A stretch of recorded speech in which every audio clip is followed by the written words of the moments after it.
ജനാധിപത്യം തകർക്കപ്പെടുമ്പോൾ മാധ്യമ സ്വാതന്ത്ര്യം ഇല്ലാതാകുമെന്ന് പ്രതിപക്ഷ നേതാവ് വി.ഡി. സതീശൻ.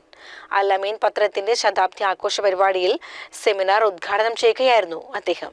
കുറെ പേരെ ഇഴജന്തുക്കൾ കൊത്തി അവരുടെ ജീവൻ അപഹരിക്കും, കുറെ പേരെ അവരുടെ ആദിവാസികൾ അപരിചിതരാണ് എന്ന് കണ്ട് ആക്രമിക്കും. വളരെ അപൂർവ ആളുകളാണ് രക്ഷപ്പെട്ട് ഒരിക്കലും തിരിച്ചു വരാതെ ആൻഡമാനിൽ ജീവിച്ചത്.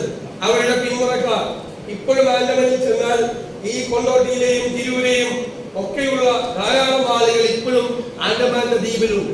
ആ ആൻഡമാൻ സ്കീമിനെതിരായിട്ടുള്ള വലിയ പോരാട്ടമാണ് അബ്ദുറഹ്മാൻ സാഹിബ് നടത്തിയത്. 1937 രാജാജി മന്ത്രിസഭയിൽ മദ്രാസ്